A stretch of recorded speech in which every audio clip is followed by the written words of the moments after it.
Selamat datang di channel ini. Kali ini kita akan membahas tentang sejarah nama tempat Kefamenanu, Kabupaten TTU.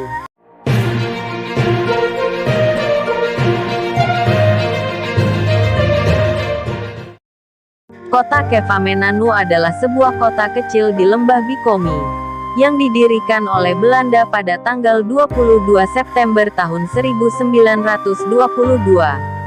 Kota ini kemudian dijadikan sebagai ibu kota pemerintahan Belanda, yang disebut Onderafdeling Noord-Midden Timor. Lahirnya kota Kefamenanu tidak lepas dari usaha Belanda untuk menguasai Pulau Timor seluruhnya. Namun niatnya itu terganjal karena sudah bercokol lebih dahulu Portugis di ujung timur Pulau Timor dan sebagian wilayah utara, yang kini dikenal dengan nama Oekusi Ambeno. Selain itu beberapa raja kecil bersekutu dengan Portugis untuk melawan Belanda, dan sudah pasti dibayangkan, terjadi beberapa kali perang dan pemberontakan yang dilakukan oleh Raja Timor dibantu Portugis. Kopasses atau Portugis Hitam, yang menguasai bagian utara Pulau Timor dan beberapa wilayah lainnya, berusaha menghalangi langkah Belanda masuk ke pedalaman Timor. Namun usahanya gagal karena hubungan mesranya dengan beberapa raja retak. Konflik ini akibat perebutan lahan dalam perdagangan kayu cendana dan lilin. Beberapa raja kecil memihak Belanda. Sebelumnya, Belanda sedang mengincar Raja Sonbai di Bijela. Sonbai adalah raja yang punya karisma, dan sangat disegani oleh raja-raja Timor lainnya. Dia juga yang mempengaruhi raja-raja kecil lainnya untuk memberontak kepada Belanda. Sebuah kerajaan kecil di kaki Gunung Miomavo, yang sangat taat dan loyal kepada Sonbai. Kerajaan ini disebut Kerajaan Uskono atau Amakono. Keturunan Kono dan Oematan yang berkuasa di Kerajaan Miomavo, memerintah dari generasi ke generasi. Ibu kota kerajaan ini terletak di puncak bukit dan beberapa tempat, kemudian pindah ke Kampung Noetoko. Kampung Noetoko terletak di delta sungai Noenoni dan Noeniti. Namun kemudian Kono dan Oematan dan rakyatnya memberontak melawan Sonbai, lewat sebuah revolusi berdarah, yaitu Revolusi Letaesam.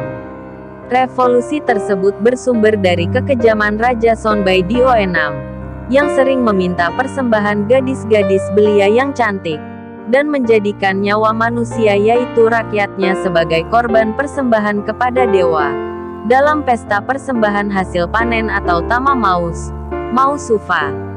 Usai melakukan pemberontakan, Kono meminta perlindungan Belanda di Kupang dan Niki-Niki. Jadi ia memerintah kerajaannya dibantu Belanda.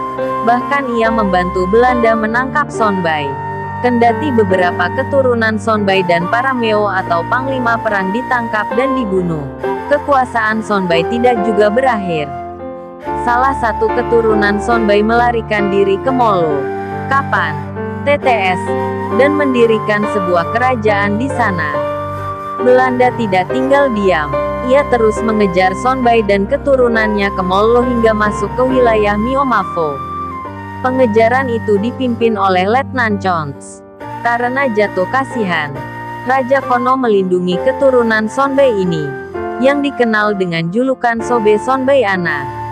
Ia kemudian berganti nama menjadi Sobe Kono agar tidak dicari dan ditangkap Belanda.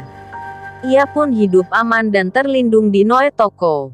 Karena gagal mencari keturunan Sonbai, maka Letnan Chons melakukan gencatan senjata dengan Parameo dan Raja Kono.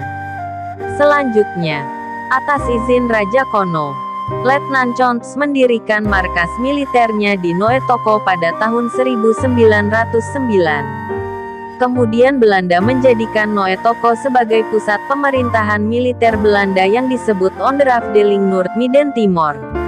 Diangkatlah Letnan Z. Steinmetz sebagai Controller Lenshof Noord-Midden Timor. Namun, karena letak geografisnya yang sulit dan sempit, Noetoko dianggap kurang pas dijadikan pusat pemerintahannya. Pengganti Letnan Steinmetz, yaitu Letnan Sketel Olifield, mencoba mencari wilayah yang dianggap pas untuk dijadikan sebagai kota dan pusat pemerintahan militer Belanda. Ia membawa pasukannya mengembara menuju Nilulat, Oefui, Ukimnatu, Fatuk Napa, Ekat, Oeapot, Faot Suba, Oeekam, Nun Pene, hingga kampung Matmanas atau wilayah ini terletak di belakang pasar baru Kefamenanu sekarang. Di sini Letnan Sketel sempat mendirikan markas militer di tepi sungai Benpasik. Bekas reruntuhan bangunan markas itu masih ada sampai sekarang. Karena takut banjir dari sungai Benpasik, Letnan Sketel memindahkan lagi markasnya ke Tele, atau sekarang Kota Lama di belakang tangsi polisi lama. Dalam suatu kesempatan, seorang komandan regu Belanda berkuda mengelilingi wilayah sekitar Tele, yang masih terdiri dari hutan lebat. Ia hendak mencari sumber air.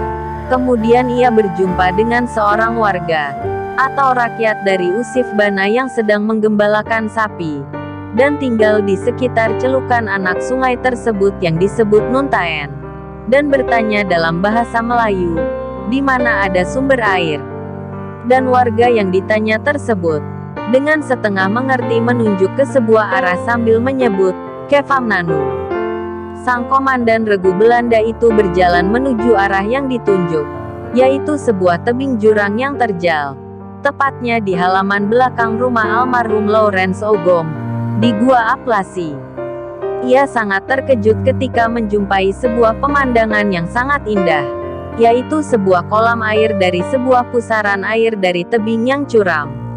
Air terjun ini menghempas dalam kolam dan membentuk liukan pusaran seperti perut ayam. Pengalaman ini diceritakan komandan itu kepada semua orang, dan akhirnya tempat itu diberi nama Kefamenanu, setelah disesuaikan dengan idiolek bahasa Belanda. Merasa sangat cocok, maka pada tanggal 22 September tahun 1922, ibu kota pemerintahan militer Belanda Onderafdeling Noord-Midden-Timor, di Noetoko pindah ke Kefamenanu. Dan pada tahun 1923, kantor Onderafdeling Noord-Midden-Timor dibangun oleh Tuan Pedemons. Gedung kantor Onderafdeling Noord-Midden-Timor sempat dijadikan kantor Bupati TTU oleh mantan Bupati TTU pertama, Petrus Salasa. Sekarang gedung ini dijadikan sebagai kantor arsip daerah Kabupaten TTU. Demikian ulasan tentang sejarah nama Kefamenanu. Terima kasih, semoga bermanfaat.